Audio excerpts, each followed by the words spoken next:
नक्की आम्ही चाललोय कुठे? ओमकार सर, मी आणि अमृता मॅडम अकॅडमीला न जाता आज कुठेतरी वेगळ्या ठिकाणी चाललेलो. हा शूट आमच्यासाठी तर खूप खास होता, कारण हा शूट आमच्या आयुष्यातला पहिला शूट होता, जो की आम्ही ओपनमध्ये करणार होतो. हे आहे ठाण्याचं उपवन तलाव.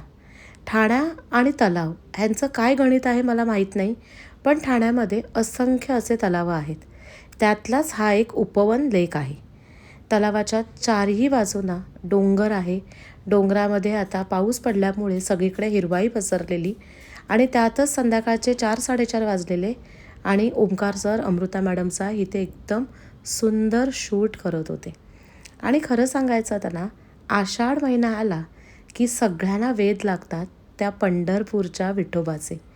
आणि खरंच सांगते, मुंबई असू दे किंवा कुठेही असू आपण, की पुण्यामध्ये असू, मुंबईत असू किंवा जी आपली मुलं फॉरेनलासुद्धा आज बाहेर जाऊन शिकत आहेत, त्यांनासुद्धा पंढरपूरच्या वारीचं विशेष कौतुक आहे वाटतं.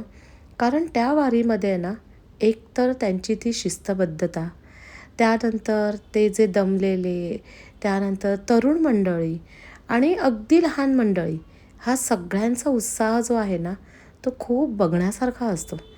आणि खरंच माझ्याही एक बकेट लिस्टमधली एक विश आहे ही, की आयुष्यात आपण माणूस म्हणून जन्माला आलो आहोत, एकदा तरी पंढरपूरची वारी एकदा तरी आयुष्यात करावी. हीच माझं पांडुरंगाकडे एक मागणं आहे. पांडुरंगाने भरपूर दिलं. न मागताही इतकं दिलेलं आहे ना, की काय सांगू. पण आज ह्या उपवन तलावाच्या इकडचे माझे पांडुरंग आणि रखुमाई वेगळेच दिसत होते.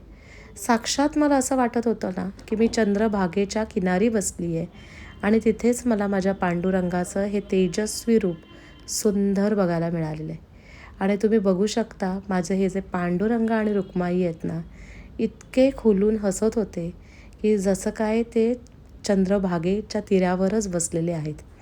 पंढरपूर, आपली माणसं, आपली माती आणि आपण कितीही जरी मोठं झालो ना, तरी आपली नाळ आजही आपल्या कुठे ना कुठेतरी आपल्या संस्कृतीशी जोडलेली आहे.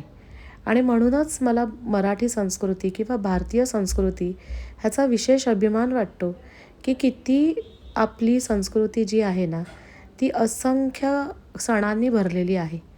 आणि मी स्वतःला खूप नशीबवान समजते, कारण ह्या दिवशी 25 तारखेलाच माझा वाढदिवस आहे आणि 25 तारखेलाच पांडुरंगाची आषाढी एकादशीचा मोठा उत्सव संपूर्ण महाराष्ट्रात साजरा आपल्या होणार आहे. याहून मला तरी वाटत नाही की माझं भाग्य दुसरं काही असू शकतं. तलावाची ती शांतता, ते नयनरम्य दृश्य आणि तो अमृता मॅमचा इतका सुंदर साजेसा असा रूप, म्हणजे मी खरंच सांगते की देखणं कसं रूप असावं, तर ते अमृता मॅमसारखं असावं. त्या रूपामध्ये प्रचंड आत्मविश्वास आणि धडाडीचं काहीतरी करण्याची ताकद. आणि हे जे तुम्ही पांडुरंग बघताय उपवन तलावाचे, अत्यंत नयनरम्य सुबक, ज्याला आपण कुठल्याच शब्दाने त्याचं वर्णनच नाही करू शकत, असं हे पांडुरंगाचं इतकं तेजस्वी रूप तुम्ही बघूनच डोळ्यात पाणी आल्याशिवाय राहत नाही. डोळ्याच्या कडा आपल्या पाणवतातच. इतकं हे सुंदर नयनरम्य पांडुरंगाचं रूप आपल्या ठाण्यामध्ये आहे. असं वाटतं ना एका क्षणासाठी, की साक्षात देवच अवतरले आहेत. आणि तुम्ही बघू शकता पांडुरंगाच्या डोक्यावर, मुकुटावर पक्षीसुद्धा तिथे निवांत बसलेला. म्हणजे पक्ष्यांनासुद्धा कळतं की इथे आपली खऱ्या अर्थाने इथे ऊब आहे. आणि खरंच इतकं ते पांडुरंगाचं तेजस्वी रूप बघून ना मन खूप प्रसन्न झालं. ह्या आहेत आपल्या अमृता मॅडम. त्यांची साडी अप्रतिम होती, अप्रतिम.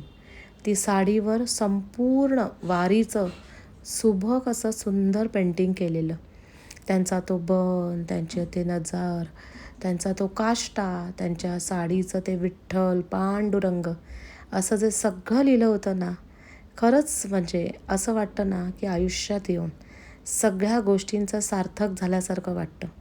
आणि खरंच आषाढी एकादशी म्हटली, पंढरपूरची वारी म्हटली आणि वेदच लागतात ते फक्त आणि फक्त पांडुरंग पांडुरंग विठ्ठलाचे.